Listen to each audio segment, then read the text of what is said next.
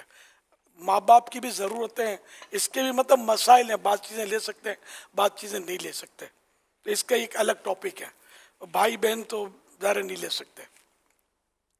تو یہ کیا ہوگا، کبھی بلا وجہ اس کو جھاڑا ہوگا، کبھی بلا وجہ خوف زدہ کیا ہوگا جہاں شریعت نے اجازت نہیں دی، اس کے باوجود اس پر ظلم ہو گیا ہوگا بچوں پر. بچے پالنے آسان نہیں ہیں. تو اس سے عافیت اس میں کہ اپنے بچوں سے کہ بیٹا جو بھی تمہارا چھوٹے سے بڑے سے بڑا حق دنیا میں بندے کا تصور کیا جا سکتا ہے. ہو سکتا ہے میں نے وہ تمہارا مار دیا ہو، کبھی تم کو مارا ہو، کبھی ڈانٹا ہو، جھاڑا ہو، غصہ کیا ہو، کوئی چیز تمہاری ناحق استعمال کر لی ہو وغیرہ وغیرہ، مجھے بیٹا معاف کر دو. تو بالغ اولاد کیوں معاف نہیں کرے گی؟ وہ تو یوں ہے، ماں کیوں بولتی ہے ایسا، باپ ابو ایسی کیا بات نہیں بیٹا تم بولو کہ میں نے معاف کیا، اسے معاف کروائے. تو انشاءاللہ اس سے آخرت کا بھلا ہوگا. آپ اس سے چھوٹے باپ کے نہیں ہو جائیں گے، آپ کا بچے کی نظر میں آپ کا امیج انشاءاللہ بڑھ جائے گا کہ میرا باپ میری ماں خوف خدا والے ہیں. باپ تو بڑا ہے ہی، مگر یہ باپ کا بڑا پن بھی سامنے آ جائے جی گا. ہاں جی ہاں. ماشاءاللہ. اس کے بعد اسی طرح ساتھ نوکریاں کی ہیں، ساتھ پڑھے ہیں طلبہ ایک دوسرے سے، بھلے یاد نہیں ہے، شور بیوی کے ساتھ بھی، میاں بیوی وغیرہ وغیرہ جو بھی جس خاندان سے کا ریلیشن ہے ٹھیک ہے. اور واسطے پڑے ہیں، تو کوشش یہی ہونی چاہیے کہ ان سے ممکنہ صورت میں معافی تلافی بندہ کرتا ہم رہے. 15 شعبان کو کرتے ہیں حضور. وہ رسمی ہوتی ہے. وہ ہم لوگ کیا وہ ٹیکسٹ میسج چلا دیتے ہیں، ہاں. مجھے معاف کر دو، اور دل جیسے مطمئن ہو گئے کہ ابھی اب ساتھ خون بھی کہتے تو معاف ہو گئے. یہ ایسا نہیں ہوتا. یہ بالکل چلنے چاہیے ٹیکسٹ، ایک ذہن ہے کہ چلو یہ معافی، لیکن یوں نہیں کہ یہ ہم نے تحریر بھیج دی، ٹیکسٹ بھیج دیا، کسی نے سنا نہیں سنا، معاف کیا نہیں کیا، ہم دل کو منا کر بیٹھ گئے، ہم نے سب سے معافی مانگ لی، اور ہمارے جیسا متواضع منکسر المزاج عاجزی کا پیکر کوئی نہیں. تو اصل وہ یہ معافی آسان ہوتی ہے. اصل جس کا حق تلف کیا نا، وہ جو ناراض ہے، جی، اس سے معافی مانگنے میں پتہ چلتا ہے کہ عاجزی کس کو بولتے ہیں. اس سے عاجزی کرے گا نا، ڈر لگے تو ہاں ڈر لگتا ہے نا، اس سے یہ عاجزی کرے ناراض ہو جائے گا، مطلب یہ کچھ سنائے گا. ہاں کہ اس وقت تم کو احساس نہیں تھا تو یہ سننی بھی پڑے گی. اچھا. اب آپ بولو کہ میں ترم خان ہوں، منہ توڑ دوں گا، معاف کرتا ہے کہ نہیں کرتا ہے تو یوں جا، تو یہ سے تھوڑی معاف ہوگا. عاجزی کرنی پڑے گی. معافی مانگنے کا گیٹ نیچے ہے، اچھا. یوں کر کے نکلنا پڑے گا. آپ یوں کر کے تو یہ اپنا سر ہی پھاڑو گے، سمجھے؟ تو عاجزی کے بغیر اس میں گزارا نہیں ہے. اچھا، اب اگر ہم دنیا میں معاف نہیں کرواتے، ہمیں پتہ بھی ہے کہ اس کا حق تلف کیا ہے اور جان بوجھ کر کیا ہے، اب معاف نہیں کرواتے، نہ اس کو راضی کر کے کوئی لین دین کا معاملہ تو اس کو چکاتے ہیں، کچھ بھی نہیں ہے نا. کسی کے باپ سے نہیں ڈرتے، تو مرنا تو پڑے گا نا بھائی، مرنا تو پڑے گا. ملک الموت علیہ السلام جب تشریف لائیں گے تو پھر بولنا کہ نہیں ڈرتا میں، پتہ چلے گا. تو خیر، تو وہ بعد میں جو قیامت کے دن کا معاملہ بڑا نازک ہے کہ قیامت کے دن جس کا ہم نے حق تلف کیا ہے نا، کسی کو سیاہ چھڑکی، کسی کے پیچھے پوچھڑا باندھا، ایک مثال ہے، دل آزاری کی، کسی کی ہم نے دل آزاری کی ہے، دل دکھایا، کسی کے پیسہ دبایا، جو بھی ہے، وہ قیامت کے دن ابھی بھلے ہم بھول گئے، قیامت کے دن ہم تازے ہو جائیں گے. اور اب ان کو دینی پڑیں گی اپنی نیکیاں. اب اتنی نیکیاں کہاں ہیں؟ نیکیاں وہ جو مقبول ہوئی ہوں، اخلاص کہاں سے لائیں گے؟ ہمیں تو پتہ نہیں کوئی ایک نیکی بھی ہمارے اعمال نامے میں ایسی ہے کہ جو اللہ کی بارگاہ میں قبول ہو گئی ہو. میں تو کم از کم نہیں جانتا. تو کام وہی ہے کہ جو اللہ کی بارگاہ میں مقبول ہو جائے، ورنہ کیا کام ہے؟ تو یوں مطلب یہ کہ قیامت کے دن کا معاملہ بڑا پیچیدہ ہوئے. حضرت سیدنا مسلم بن حجاج قشیری رحمۃ اللہ علیہ اپنے مشہور مجموع حدیث صحیح مسلم میں نقل کرتے، اللہ کے پیارے نبی صلی اللہ علیہ وسلم نے پوچھا، کیا تم جانتے ہو مفلس یعنی غریب نادار کون ہے؟ صحابہ کرام علیہم رضوان نے عرض کیا، یا رسول اللہ صلی اللہ علیہ وآلہ وسلم، ہم میں سے جس کے بعد دراہیم و سامان نہ ہو، مال نہ ہو، پیسہ نہ ہو، وہ مفلس ہے، یعنی غریب مسکین ہے. فرمایا میری امت میں مفلس وہ ہے جو قیامت کے دن نماز روزے اور زکوٰۃ لے کر آیا ہو. اور یوں آیا کہ جو قیامت کے دن نماز روزے اور زکوٰۃ لے کر آیا، اور یوں آیا کہ اسے گالی دی، اس پر تہمت لگائی، اس کا مال کھایا، اس کا خون بہایا، اسے مارا، تو اس کی نیکیوں میں سے کچھ اس مظلوم کو دے دی جائیں اور کچھ اس مظلوم کو. پھر اگر اس کے ذمے جو حقوق تھے ان کی ادائیگی سے پہلے اس کی نیکیاں ختم ہو جائیں تو ان مظلوموں کی خطائیں لے کر اس ظالم پر ڈال دی جائیں، پھر اسے آگ میں پھینک دیا جائے. یہ ہے مفلس. ہر سال حج کرتا تھا، سال میں 2 عمرے کرتا تھا